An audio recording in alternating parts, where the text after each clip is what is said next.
Halo Teteh, Halo, selamat sibuk. Salah, selamat sore. suara saya cukup terdengar Teh. Jelas. Crystal, kalau saya gimana? Sama, jelas. Crystal clear. Kita gara-gara ngomong crystal saya jadi ingat lagunya Aladdin loh. Ya kan ya? A Whole Yang New World tuh mana? ada kata Coba lagu dinyanyikan yang satu album. satu movie gitu ya. Kumaha damang Teh? Alhamdulillah, sehat. Gimana sebaliknya di sana? Sehat? Ya, pangestola damang sadaya mah di Jakarta. Damang. Bagi teman-teman. Syukurlah. Syukur. Nah, hari ini kita spesial banget karena kita kedatangan bookstagram kesayangan Peri Plus yang suka Aduh, disebut sebagai kesayangan. ambassador-nya Periplus Bandung gitu kan ya, Mbak Dipi Div Eh, atau Mbak Diana. halo. Halo Mhm. Mbak Diana, halo lagi nih. Ini saya sambil ngecek contekan. Nah, ini maaf teman-teman terlambat memulainya karena tadi sempat ada permitingan dunia. Ini sambil saya setel di sini. Oke.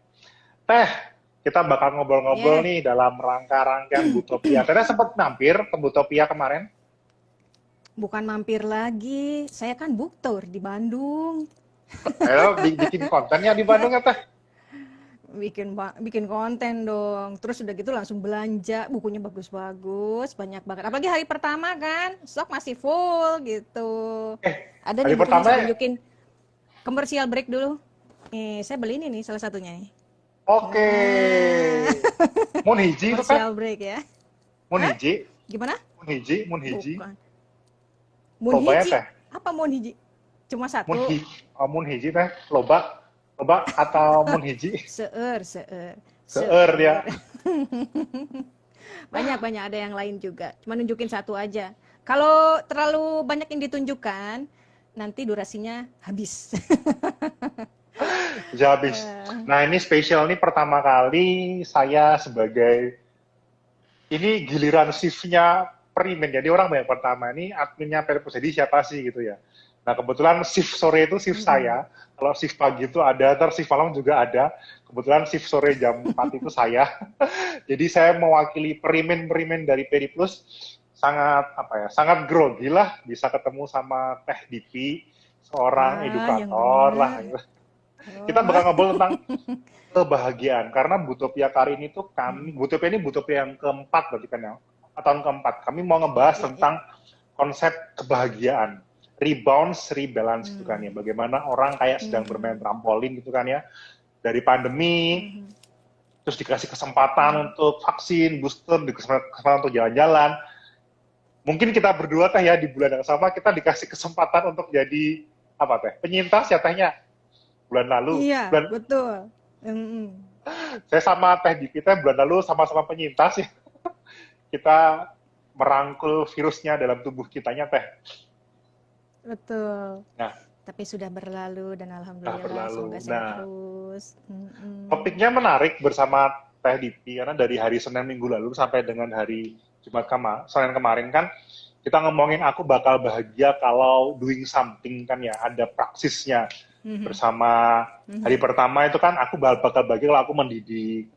Yang hari kedua aku bakal Mhm. bahagia kalau aku punya 20 buku. Lalu yang ketiga, mungkinkah adakah bentuk lain bahagia? Terus yang keempat, aku bahagia kalau bisa ngomong Jepang. Yang kelima, aku bahagia kalau bisa healing gitu kan yang kata anak zaman sekarang. Nah, terus yang kemarin Senin tuh aku bahagia Mhm. kalau bisa ngerjain tugas tanpa kuliah tanpa stres. Nah, ini unik karena dunia paling panjang yaitu aku bahagia jika aku bisa memperjuangkan nilai-nilai yang aku bisa menghidupi nilai yang aku perjuangkan.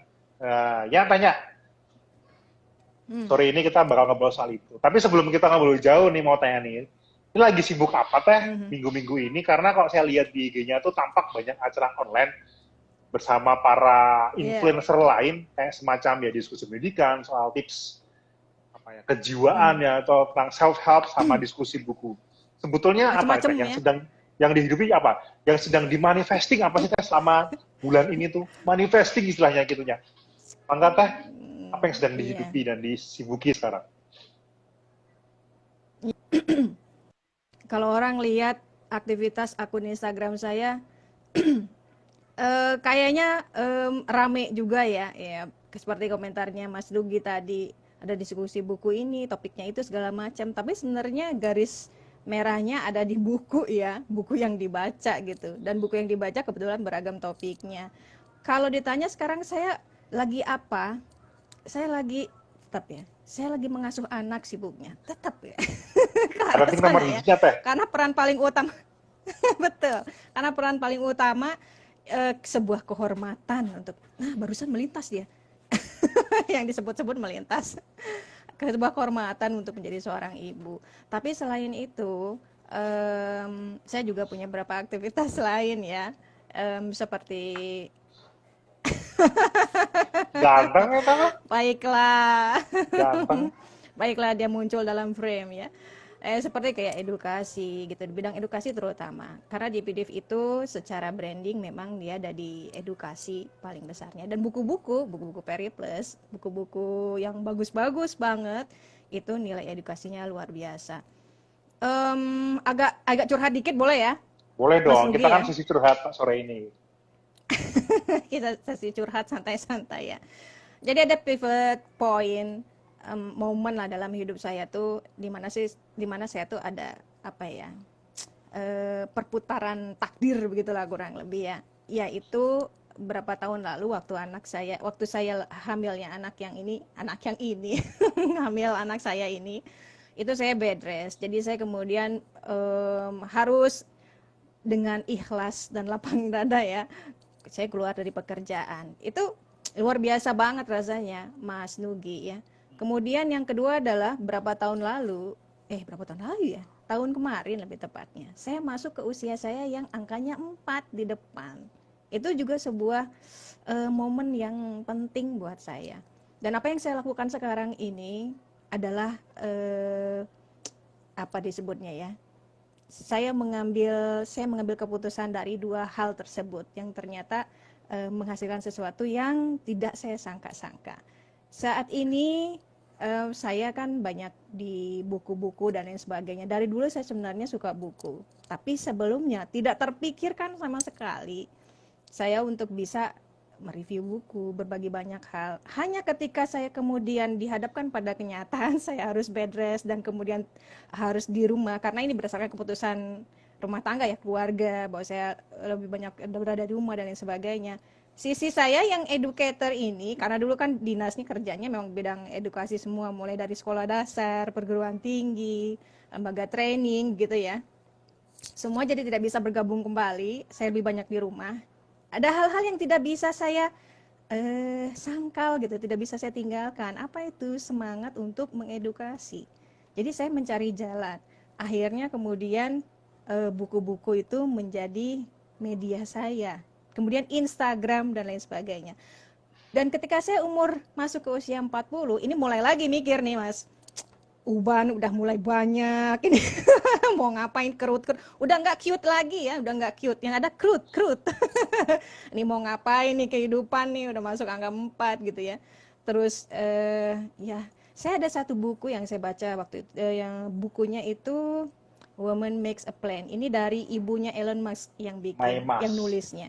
Maimas. Yes, Maya Mas, iya. Di situ kan beliau itu memberikan insight ya, bahwa seorang perempuan itu sebenarnya meskipun usianya makin senior, kita sebut senior ya, tidak tua ya, senior. Meskipun wanita itu sudah senior, tapi itu tidak berarti dia berhenti hidup atau menghidupkan hidupnya. Yang menarik banget dari situ, saya kemudian menarik refleksi ya ke kehidupan saya. Akhirnya yang tadinya saya bingung memasuki usia yang demikian, jatuhnya jadi semangat. Ini terima kasih loh Periplus mengimpor buku sebagus itu ya untuk seorang perempuan, wise gitu. Akhirnya saya putuskan, aduh usia segini berarti saya harus lebih produktif dengan cara yang lebih positif sesuai dengan realita. Nah balik lagi ke realita nih, tenaga udah nggak sama lah ya. Tapi kan kita bisa ya gitu cari jalannya. Dan alhamdulillah dengan teknologi yang ada saat ini itu memungkinkan. Makanya saya rajin membuat acara atau hadir di undangan-undangan tuh senang banget, dengan harapan apa yang saya miliki secuil ini bisa dibagikan buat orang lain dan barangkali bisa jadi inspirasi orang lain juga, inspirasi bersama, sama-sama belajar itu tuh luar biasa banget ngasih saya. Nah, ini balik lagi nih, kebahagiaan. Jadi saya ingin berbahagia dengan usia saya yang sekarang dengan apa? Salah satunya dengan aktivitas yang dilihat sama Mas Nugi di Instagram saya. Follow dong. Komersial break lagi ya. Kalau saya pasti Ada aja follow-nya cara mau lah. iklan. Begitu kira-kira Mas Saya Nugi. malah baru tahu loh Mbak Dipi itu penggemar Maimas gitu kan ya. Ya Maimas itu kan dia apa ya, Iya, bintangnya iya. Taurus apa ya? Maimas itu kan Hmm. lahir bulan April. Harus dicek lagi sih, April. Ya dia April, karena saya tahun lalu pernah bikin konten Happy Birthday Maimas itu bulan April. Jadi mungkin April. April kayaknya sih Taurus sih. Taurus kayaknya. Semoga Taurus ya, biar cocok sama si apa zodiak saya. Nah, bener sih Mbak. Kalau ingat Maimas itu kan apa ya, itu kayak model parenting kan, single parent dia dengan 3 anaknya kan, si Betul. Elon, Iya, si betul. Kimball sama Hmm. si Tosca kan, namanya Tosca, lucu banget kan. Iya. Salah satu bukunya tuh si Memas kan ngomong bahwa dia tuh sejak anak-anak kecil dia membebaskan anak-anaknya untuk jadi apa. Artinya begitu Hmm. gede kan kita tahu gitu, si Elon Musk jadi, ya kita tahu semua lah, Elon Musk atau Kimball ya, Kimball sama Tosca kan mereka punya passion masing-masing di dunia kuliah sama di dunia film gitu kan ya. Artinya terkadang Iya. juga jadi cerminan buat saya juga kayak Mbak Dipi. Hari Selasa tuh pas kita IG live sama Ibu Lina sama Ibu Devina itu ada sebuah perkataan yang apa yang membuat saya terharu waktu itu ya. Ibu Lina itu dia seorang book lovers juga. Dia ngomong Hmm. bahwa guru pertama seorang anak itu adalah ibunya gitu. Dan saya merasa Hmm. saya bapaknya, dia nggak apa-apa ya. Tapi prinsipnya adalah sebetulnya guru pertama Iya, anak itu Bapak adalah orang juga. tua gitu kan ya. Orang tua kan ya, entah Iya, itu betul. bapak atau entah itu ibu. Makanya tadi begitu Mbak Dipi ngomong sibuknya apa sih sekarang, sibuk ngurus anak itu menurut saya jadi jawaban yang sangat-sangat apa ya, jawaban yang sangat-sangat jujur di salah satu buku. Mbak pernah itu nggak? Mbak pernah dengar, ini di luar stereo kita Mbak ya, pernah dengar itu nggak? Hmm. Charlotte Manson nggak? Charlotte Manson. Pernah dengar nama itu nggak? Ah, gimana? Charlotte Apa Mas? Manson. Charlotte Kayaknya Charlotte belum deh. Manson. Dia itu kan Belum, salah satu belum, tokoh belum. pendidik. Yang mana? Jadi dalam dalam Oke. dalam pendidikan anak usia dini itu orang-orang seusia saya, yang usia kita lah ya, yang sudah berputih itu, Oh, kata mereka kenal siapa? setidaknya Itu 2 aja kali. pendekatan lah. Saya muda. Kak ngaku. Saya senior. Nah, kita kan tahu pendekatan itu selalu Montessori atau Charlotte Manson. Nah, dalam buku Charlotte Manson yang ditulis oleh, saya lupa namanya, tapi gini, dia itu Hati Cinta yang Berpikir, bukunya tuh gitu. Bagus kok bukunya. Saya lupa siapa penulisnya, tapi belum, dia ngomong kayak gini, bahwa menjadi orang tua itu bukanlah suatu status, tapi suatu pekerjaan. Maka dalam sebuah acara saya pernah ditanya, pekerjaannya apa? Nugi gitu kan. Saya bilang, ya pekerjaan saya full time father, karena menjadi seorang Hmm. bapak itu pekerjaan. Karena butuh sekolah, butuh mengasah skill, Dasar. bahkan butuh evaluasi setiap hari gitu kan ya. Kadang paginya marah, siangnya nyesel, sorenya marah, malamnya nyesel, lihat anak tidur kok lucu banget kok tadi saya marah gitu kan ya. Makanya apa yang Mbak Dipi sampaikan itu saya menangkap, oh ini yang namanya value kan ya. Nah, saya masuk ke pertanyaan yang kedua Mbak, soal judul, bahwa aku bakal bahagia jika aku bisa hidup memperjuangkan nilai-nilai yang ku yakini. Ada 2 premis di situ kan, soal kebahagiaan sama soal nilai-nilai. Nah, saya mau tanya dulu yang soal kebahagiaan. Mbak Dipi sendiri itu Mhm. memaknai kebahagiaan itu seperti apa sih? Apakah ada rujukan buku-buku yang membuat Mbak Dipi Mhm. yakin bahwa oh happiness is like this or like those? Iya. Soal kebahagiaan dulu Mbak. Iya. Saya kalau ditanya ini bisa panjang banget ceritanya dari sejak Senang saya nih Mbak. lahir. Tapi mari kita skip ya. Kita skip aja. Em, ada banyak sebenarnya buku yang memberikan saya insight berkaitan dengan apa itu bahagia, cara bahagia. 2 topik yang sering banget dibahas, 3 barangkali ya. Adalah tentang kebahagiaan, sukses, satu lagi cinta. Tidak pernah selesai ya, selalu ramai untuk dibahas. Berikutnya kemudian finansial ya, gitu-begitulah. Tapi kebahagiaan itu memang selalu menjadi topik yang ramai lah begitu. Buku banyak banget yang bahas ke arah sana. Salah satu buku yang paling berkesan buat saya, Mas Dugi, masih bestseller ya sampai sekarang ya. Jay Shetty ya, dari Think Like a Monk itu Wah, yang warna biru tuh ya. salah satu buku, ya salah satu buku yang berkesan buat saya karena di situ saya mendapatkan satu insight. Jadi di bukunya itu Jay Shetty itu bilang banyak banget orang-orang itu, menurut Jay Shetty ya bukan saya, banyak banget orang-orang itu yang apa tuh, tidak merasa dissatisfied, apa Mas? Tidak merasa puas ya, tidak merasa puas. Kemudian mereka juga tidak merasa terpenuhi ketika mereka mengejar yang namanya kebahagiaan. Karena ternyata yang namanya kebahagiaan itu, ini nih yang saya garis bawahi di buku JST itu. Ternyata kebahagiaan dan sukses itu adalah reward katanya. Reward sebenarnya. Dan reward itu hanya bisa diperoleh kalau kita melakukan. Apa itu? Di bukunya kan JST mulai dari yang namanya identity, dari identitas, kemudian dari situ dari value dan lain sebagainya. Di situ saya mulai mikir ketika baca buku itu, Mas Dugi dan teman-teman semua yang hadir di sini. Saya melihat ke belakang, mempertimbangkan apakah statement dari JST ini benar atau enggak ya, benar atau enggak dalam artian personally ya, hidup saya. Ya dulu kayaknya waktu kecil saya bisa bahagia dengan punya baju baru gitu ya dan lain sebagainya. Tapi bahagianya temporary banget memang. Ketika sudah mulai masuk masa sekolah, saya bahagia kalau bisa kasih orang tua saya punya nilai-nilai bagus gitu. Udah mulai membahagiakan orang, bahagia karena membahagiakan orang. Naik dikit ya dari sekadar baju baru lebaran begitu ya. Tapi juga temporary gitu sifatnya. Terus kemudian apalagi ya, setelah makin dewasa, kemudian mulai berpikir kan, saya bahagia ternyata kalau saya memang bisa menjadi diri apa adanya. Nah, ini mulai nyambung nih ke sini. Ternyata kalau dipikir-pikir, saya melalui banyak periode juga, beberapa yang ya down, low, segala macam ya, dimana saya berjuang untuk apa yang saya inginkan dan lain sebagainya. Itu karena saya memperjuangkan identitas saya. Dan seperti kata Jay Shetty, happiness hanya bisa diperoleh sebagai reward kalau kita memperjuangkan identitas kita. Nggak ada yang lebih bahagia daripada kita bisa menjadi diri sendiri dan memperjuangkan apa yang kita inginkan, sesederhana itu memang ya. Tapi nariknya panjang kan, begitu. Karena dulu nggak akan kepikiran, apa itu nilai-nilai? Umur saya belasan tahun ditanya, apa itu value? Apa itu kebahagiaan? Abstrak banget gitu ya, mikir gitu. Hanya kemudian setelah lebih dewasa mulai gitu ya. Kalau untuk saya, barangkali yang hadir di sini atau Mas Sugi udah kepikiran dari dulu. Kalau saya enggak. Ternyata seperti itu gitu ya.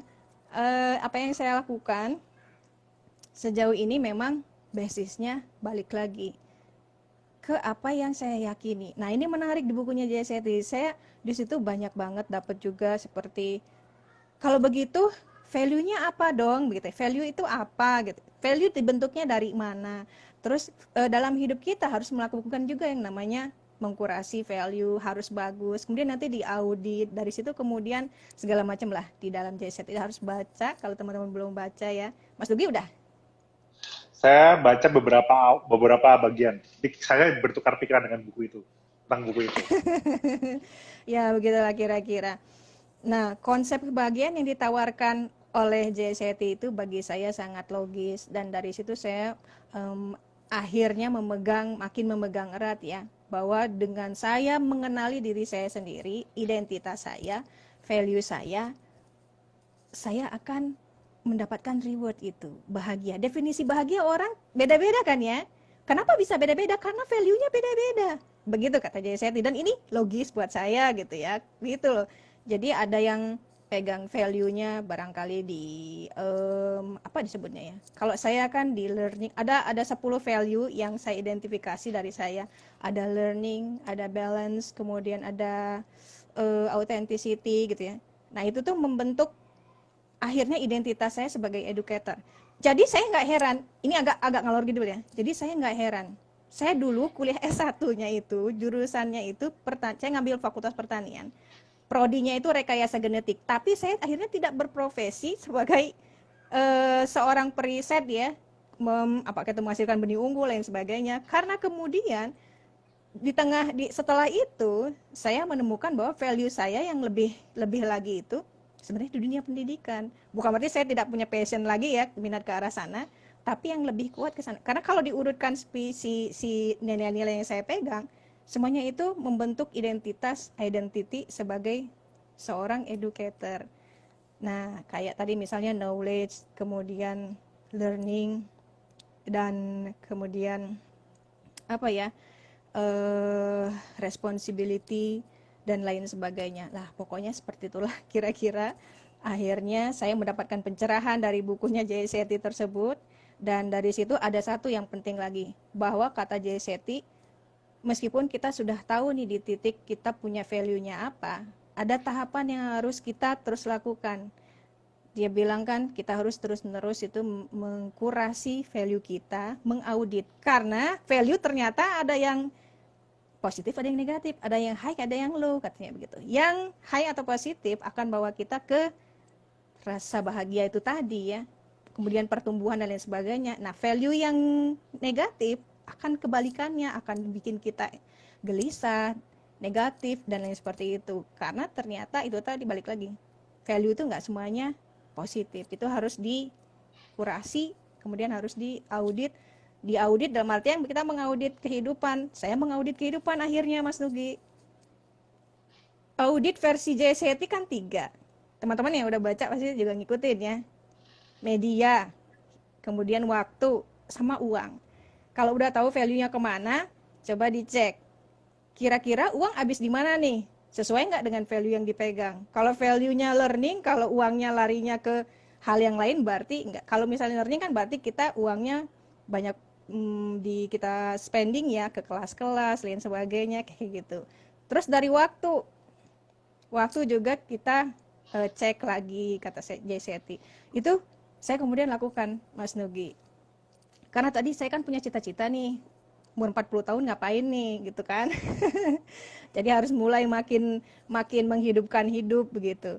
Dan setelah melakukan yang tadi disarankan oleh Jay Shetty, itu mulai ngeklop. Terus saya makin perkuat, dan akhirnya saya menemukan titik di mana saya merasa ini sudah menjadi panggilan, sebuah panggilan jiwa gitu. Kira-kira seperti itu. Bahagia itu akhirnya adalah nah ini nih, ada satu yang saya lupa.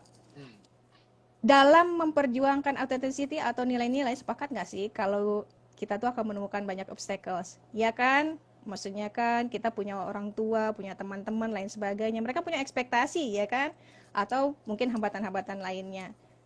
Nah, kalau saya hanya fokusnya pada hasilnya aja, itu jelas saya pasti bahkan banyak kecewa, banyak sakit hati lain sebagainya dalam memperjuangkan value gitu. Tapi kemudian ini ada buku yang bagus, banyak banget buku yang bagus di Periplus. Salah satunya itu yang Elizabeth Day, yang filosofi, How to Fail. Nah, How to Fail ya. Atau buku-buku lain banyak banget. Intinya adalah di situ kita mencoba melihat bahwa sebuah kegagalan itu bukan kegagalan, tapi kesempatan untuk belajar. Value saya kan ada di learning tadi ya, di 10 besarnya ada di learning salah satunya. Jadi itu juga membentuk mindset yang menurut saya positif di saya begitu. Jadi akhirnya saya mengambil keputusan, saya bahagia bukan karena saya memiliki value, tapi saya bahagia karena saya berproses dalam memperjuangkan si value-nya. Baik buruknya, lain sebagainya, itu bagian dari proses. Dan kalau kita masuk ke bukunya, saya ngomongin buku terus nggak apa-apa ini? Nggak apa-apa. Saya juga mau menanggapi ini. Karena ada beberapa poin yang menarik di buku Jay Shetty sih.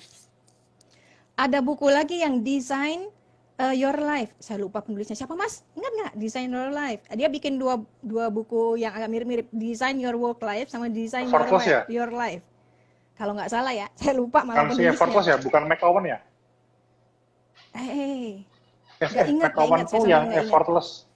Iya. Ada pokoknya buku itu. Dan di situ sama juga membicarakan yang namanya sukses dan bahagia. Ternyata orang yang bahagia dan sukses adalah orang yang mendesain hidupnya, katanya begitu. Kalau orang yang nggak bahagia, dia nggak ngedesain. Sekarang gimana caranya untuk bisa menjadi seorang yang mendesain kehidupan? Berpikirlah seperti seorang desainer, tapi desainer kehidupan. Dia nawarin di bukunya itu 5 cara berpikir. Karena saya takut salah, tapi saya coba ya. Yang pertama, eh, curiosity. Jadi harus membangun selalu keinginan untuk ingin tahu gitu ya. Curiosity, kemudian dari situ try stuff, jadi terus mencoba. Kemudian ada yang berikutnya itu proses. Proses. Yang ketiga reframing. Yang keempat punya sampai kelima ya. Nah, di situ saya nyambung lagi. Jadi buku satu dengan buku yang lainnya itu seolah-olah kayak memberikan satu gambaran gitu ya. Pernah nggak Mas Nugi ngerasain gitu teman-teman? Jadi baca ini, kok nyambung ya. Terus kita tuh jadi kayak yang bisa melihat lebih luas. Kira-kira kayak gitulah. Nah, saya akhirnya dapat juga nih penguatan dari situ bahwa kita tuh memang harus melihat segala sesuatu itu dari proses ya. Proses itu yang penting, yang nanti akan berujung kepada si result. Dan orang-orang, balik lagi nih menurut buku itu, orang-orang yang mendesain kehidupannya adalah orang-orang yang nanti akan mendapatkan kebahagiaan dan kesuksesan. Jadi itu tadi, ada proses curiosity-nya, ada proses mencobanya, try, itu semua kan bagian dari memperjuangkan ya. Begitu kira-kira Mas Nugi. Ada buku yang lain? Ada sih yang lain-lain, tapi begitulah kira-kira. Ya kalau dibilang buku lain sih, saya standar jawabannya. Kalau kita ngomong ya soal buku-buku designing your life sama designing your work life apa ya? Bill Burnett. Nah, saya coba saya pada cari gini. juga. Saya mereka saat Gimana, Mbak Mas? Dipi memilih buku Think Like a Monk. Ini malah di luar skenario kita, Pak. Kita hari ini nggak ngebahas soal buku ya. Ya. Kita nggak ngebahas soal judul Tapi buku karena saya tertentu gitu kan. Instagram ya, jadi ngomongnya buku. Nah, buku ini kan muncul tahun 2020 akhir apa ya. Nah, saya kan tahu JCT itu gara-gara waktu itu kan dulu saya jadi guru kan ya. Saya jadi guru, si JCT itu kan viral karena dengan gayanya dia, dengan tatoan gitu, dia ngomong soal pendidikan. Bagaimana pendidikan itu harus diubah gitu kan ya. Ingat nggak? Oh, jadi ngomong di sebuah pengadilan gitu kan ya. It told about the education should be changed like the classical skema gitu kan ya. Orang duduk, sementara semua teknologi itu berkembang. Itu kan saya tahu dari situ, si JCT kan ya. Karena dalam bukunya tuh saya penasaran kenapa dia memilih kata think like monk. Ternyata kan dalam buku itu kan ada dua mindset kan ya. Ada dua mindset. Ya bukan mindsetnya model bukunya Carol ya. Tapi mindset ini. Ada mindset monk sama monkey gitu kan ya. Betul. Ya kan yang monk and monkey gitu. And which one do you choose gitu ya? Between monk and monkey gitu kan ya. Dua-duanya sama-sama punya hal yang menarik. Untuk menjadi punya mindset monkey artinya kamu sangat kreatif gitu karena kamu bisa mental channel sini gitu karena kita punya banyak hal yang kita raih gitu. Monkey mindset tuh kan ya.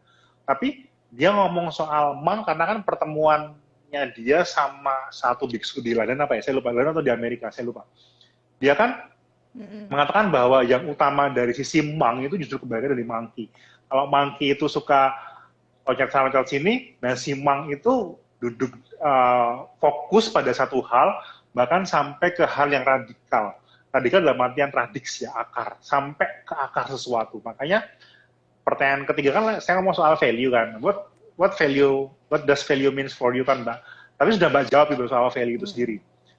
Nah artinya bagaimana menggali kehidupan sampai menggali diri sampai menggali kehidupan sampai ketemu value-nya apa. Ternyata dari Mbak Dipi itu dengan menggunakan kacamata kedirian gitu kan ya.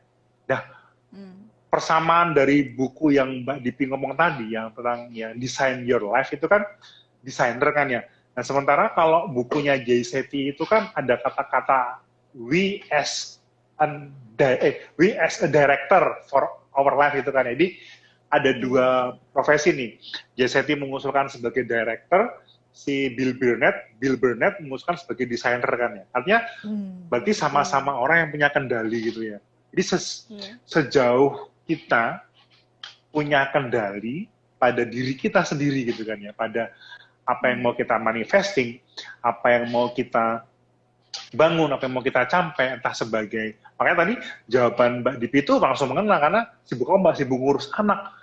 Jawaban sibuk ngurus anak itu kan bukan jawaban bercandaan ya, bukan model saya santai kok ngurus anak, tapi setelah melalui banyak tahap, aku mendirect hidupku sebagai seorang ibu, aku mendesain hidupku sebagai seorang ibu dengan job desk yang A, B, C, D, maka aku menghidupkanku sebagai seorang ibu. Makanya begitu anak tampil tadi dimasuk frame, tampil anaknya.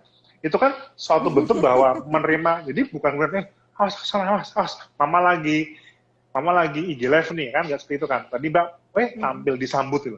Artinya, ya saya memahami bahwa bahagia yang Mbak Dipi jalankan itu seperti itu. Bagaimana Mbak Dipi menjadi director sama desainernya Mbak Dipi sendiri gitu kan ya. Nah kalau tadi, pernah nggak sih Mas baca buku lain tuh kayak nyambung ya?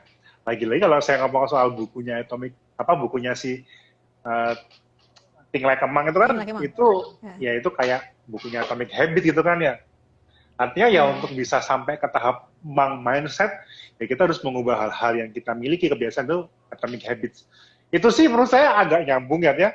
Kadang beberapa buku emang suka nyambung gitu kan ya. Bahkan Jason itu dia punya buku lucu Mbak soal Think Like a Monk, dia punya workbooknya gitu. Dia kayak punya workbooknya khusus gitu. Dan itu kayaknya nggak masuk di PD Plus sih, cuma lucu juga ya orang sampai punya workbook how to live gitu kan ya, how to live gitu kan ya. Nah, saya masuk pertanyaan yang ketiga ya, boleh ya? Sebentar, saya boleh mengutarakan sesuatu nggak? Silakan, nah ini senang saya.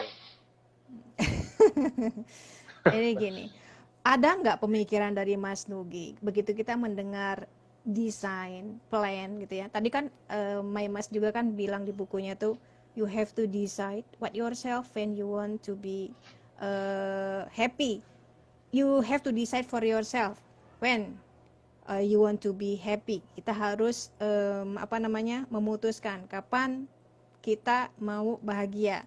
Dari bukunya kan dia menggarisbawahi rencana. Nah, kalau mendengar kata itu, pernah nggak Mas Nugi kepikiran? Berarti hidup itu ya harus istilahnya apa ya? Kita kan udah nyusun rencana ya. Jadi kita nanti ke sini, begini. Kalau gitu, bukankah itu menjerumuskan kita pada sesuatu yang namanya kan semua juga uncertainty ya masa depan itu kan. Apakah itu malah kita nggak memasukkan diri kita, bukan memasukkan ya, menempatkan diri kita pada resiko yang tertentu begitu ya. Pernah nggak sih kepikiran kayak gitu? Saya kalau baca kata itu, terus buku-buku yang rencana kehidupan, desain kehidupan, saya ada kekhawatiran gitu ya. Dan ini bagian yang menyenangkan sebenarnya ketika sudah sampai di inside buku kayak tadi tuh, saya udah nemu bukunya nih yang ngarang Bill Burnett. Ya, Bill Burnett sama temannya siapa gitu? Sama Dave Evans. Ternyata yang disebut dengan desain di sini tidak berarti kita tuh kemudian saklek pada satu desain, pada satu rencana. Karena berpikir seperti seorang desainer itu berarti kita harus punya flexibility, harus bisa harus bisa juga melihat realita. Seperti menciptakan produk aja, kalau produk itu kan dia dinamis, desainnya berkembang, fiturnya bertambah. Nah, begitupun kita dalam menciptakan produk, itu kan kadang-kadang produknya gagal, cepat ganti lagi. Rupanya seperti itu yang disebut dengan desain kehidupan. Sama sekali enggak saklek, sama sekali enggak. Jadi udah didesain 1, 2, 3, 4 harus begitu, sama sekali kita tuh enggak harus mengikuti itu juga. Ada dalam perjalanannya kita justru harus cepat, pinter gitu ya, mengolah mindset kita, mencari strategi dan lain sebagainya. Dan di situ saya senangnya dengan buku-buku yang saya baca itu ternyata bisa mengubah yang tadinya saya kan nggak tahu. Saya punya pandangan sendiri, kalau udah rencana berarti harus begitu, tapi kan ternyata nggak begitu ya yang disuarakan di dalam buku, dan itu menurut saya oke banget. Begitu Mas. Kalau Mas sendiri apakah kalau mendengar keyword rencana itu berarti harus sesuai rencana gitu atau gimana tuh? Wah, ini kita janjian ngobrol yang enteng-enteng malah jadi serius nih. Jadi kalau saya gini Mbak. Kita skip berarti. Saya punya nggak apa lah, kapan lagi curhat sama influencer lah gitu kan ya. Influencer buku. Saya itu kalau ngomongin soal desain, plan itu, saya tuh teringat pada sebuah film, saya lupa filmnya. Minority Report. Itu filmnya Keanu Reeves apa ya? Pada zaman saya masih SMP. Hmm. Jadi Hmm. jadi terkadang saya tuh hidup dalam dua pemikirannya gini. Pemikiran saya tuh agak-agak aneh sih ya. Saya tuh selalu di tegangan determinatif sama indeterminatif gitu. Artinya terkadang saya merasa hidup itu determinatif gitu. Sudah digariskan gitu loh. Bahwa determine. Oke. Saya tuh nanti mau seperti apa gitu. Sudah teramalkan gitu. Hanya bedanya adalah Oke. saya paham atau enggak gitu. Tapi terkadang kalau saya ngomong hidup, saya aliran determinasi gitu ya, determinatism gitu kan ya, saya merasa orang jadi nggak kreatif ya. Seolah-olah, aku pasti nanti gini kok, ngapain harus kayak repot itu kan ya. Tapi di sisi lain saya juga berusaha menghidupi indeterminasisme gitu kan ya, gitu kan. Gini mikirnya, ada sesuatu di depan saya yang sudah pasti, certain itu ada gitu. Maka yang perlu saya buat adalah desain. Maka kata desain itu kan menarik karena dia berasal dari dua kata, di sama sign. Di, sign itu kan tanda kan ya, signal gitu kan, tanda atau nama bahkan atau omen gitu kan ya. Sementara di itu kalau dalam bahasa yang lebih positif kan artinya lebih kayak mengkaji ulang ya, menata ulang. Desain itu kan di menata ulang sign tanda. Maka dalam perjalanan saya menuju tempat di mana saya akan dapat reward kebahagiaan tadi, saya perlu mendesain tanda-tanda apa yang saya lewati. Misalkan ya, saya kuliah di Bandung. Oh, di Bandung saya ketemu banyak tokoh-tokoh budayawan. Tanda pertama, saya tertarik dengan orang-orang yang bicara soal budaya. Jangan-jangan saya akan jadi budayawan atau seniman itu kan. Itu saya pasang tuh sign budaya.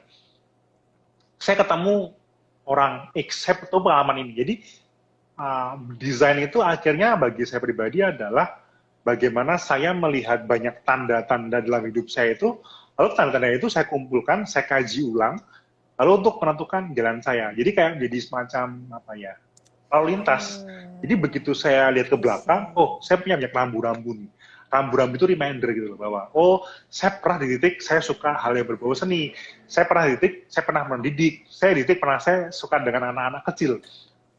Itu sih, jadi justru pada akhirnya yang namanya plan itu menjadi sesuatu hal yang harus saya miliki karena saya sudah menghidupi aliran indeterminasi gitu loh, bahwa hidup itu saya menentukan, saya yang mendesain, tapi saya punya tujuan, dan tujuan itu sifatnya determinatif. Nah, bingung kan gimana ya?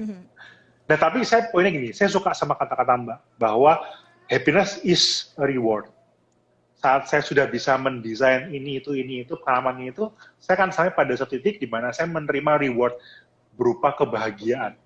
Artinya bukan soal senang, soal bangga, tapi kebahagiaan itu ya kepenuhan diri.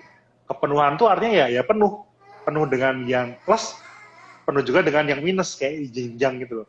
Penuh dengan yang hitam sama penuh dengan yang putih juga gitu loh. Artinya semua hal itu seimbang. Happiness is about balancing gitu loh. Itu sih menurut saya sih Mbak. Sorry ya kalau jadi ngelantur aneh. Ya nggak Kadang isi apa-apa. kepala saya juga Kan lagi kadang ngobrol. iya ngobrol ya. Emang jadi ngobrol. Kita nggak rasa udah 40 menit loh kita ngobrol. Iya, Mbak, sudah sampai di ujung ya. di ujung. Ini saya mau tanya terakhir nih. Ini saya mau yang value.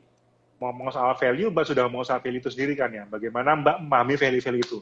Nah, Mbak, boleh nggak sih seperti apa ya? Mbak memberikan suatu closing statement tentang aku bahagia jika aku bisa hidup memperjuangkan nilai-nilai yang ku yakini. Artinya kan Mbak ngomong soal keyakinan di sini. Nah, jika orang-orang di sini menanti closing statement from DPDIV atau Mbak Diana, closing status apa yang ingin Mbak share ke teman-teman dan juga saya untuk bisa saya hidupi nanti? Aduh, closing statement tuh selalu berat ya. Berarti gini, statement jangan closing statement. Biar kita bisa terbuka pada another collaboration ya. Saya ada sesuatu untuk closing statement, tapi ini juga saya meng-quotes seseorang yang menginspirasi saya. Boleh ya? Boleh Oke. dong. Jadi value itu menurut saya adalah apa yang saya rasa penting dalam hidup. Sesuatu yang nantinya akan memberikan arahan pada kita, ngasih tahu kita, informasi kepada kita apa yang kita prioritaskan dalam hidup. Dia esensial. Karena dia esensial, kita praktekkan secara konsisten. Kemudian dia bentuknya akan menjadi karakter, sesuatu yang ingin kita miliki sebagai identity. Nah, nilai-nilai kehidupan yang kita miliki akan menginformasikan pikiran kita kayak apa, ucapan, dan juga aksi kita. Nilai-nilai penting karena mereka membantu kita untuk bertumbuh dan berkembang. Jadi, kalau mau memperjuangkan value, pastikan value-nya positif dan bagus. Karena reward-nya akan happiness ke arah sana, akan buat kita berkembang. Satu kutipan dari Mahatma Gandhi ya. Ini juga dikutip oleh Haemin Sunim di bukunya The Things You Can See Only When You Slow Down. Saya coba bacakan ya. Keep your thought positive, because your thought become your words. Keep your words positive, because your words become your behavior. Keep your behavior positive, because your behavior becomes your habits. Keep your habits positive, because your habits become your values. Keep your values positive, because your values become your destiny. Epic destiny. Jadi dari values kita akan membentuk destiny kita. Wah, langsung terus gitu ya. Karena ngomong soal destiny gitu kan ya. Artinya bener kan, Mbak? Gitu Destiny itu bisa kita ramalkan lewat ya kata-kata kita kan ya. Kalau kata guru saya gini sih. Kalau kata Mahatma Gandhi itu.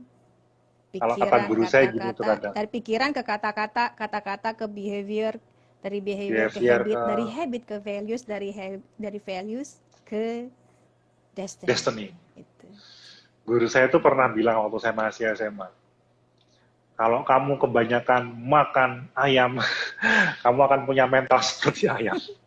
Kalau kamu kebanyakan makan sapi, kamu akan seperti sapi gitu kan ya.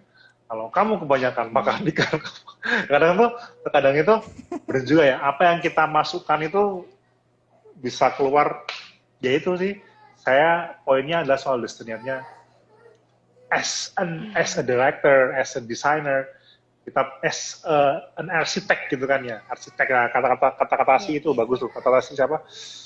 J.Z. itu arsitek ya, sebagai seorang arsitek, kita punya punya kesempatan untuk menggambar, merencanakan hidup kita. Mbak, terima kasih banget untuk kesempatannya. Sama-sama. Ini kesempatan emas bagi saya sebagai Perimin Shift Sore untuk bisa ngobrol sama Mbak Dipi. Saya juga akhirnya. Luar biasa sekali. Nanti begitu ke Bandung kita collab ya Mbak ya lagi ya. Oh iya. Ditunggu ya. Tunggu sambil ini makan cincau dan juga es cendol. Es cendol Elizabeth. Elizabeth. Kalau saya mah di Bandung mah sukanya goyobot. Goyobot. Saya punya goyobot langganan di Ciroyom. Oke. Oke Mbak, terima kasih teman-teman yang udah hadir. Terima kasih sudah bersama Mbak Dipi. Kita belajar soal makna kebahagiaan, terutama sebagai sebuah rewards. Bagaimana beliau mensaripatikan dari setidaknya 3 buku. Woman Makes Plan dari Memas, kemudian Think Like a Monk dari JZ, sama Designing Your Life dari Bill Burnett sama Dave Evans ya. Dave Evans. Dan terakhir itu Haemin Sunim ya. Haemin Sunim, The Thing You Can See Only When You Slow Down. Terima kasih Mbak Dipi. Sampai ketemu lagi. Terima kasih buat teman-teman. Saya akhiri live. Mohon maaf atas salah kata. Maaf juga atas salah kata Mbak Dipi ya. Sama-sama. Mari teman-teman.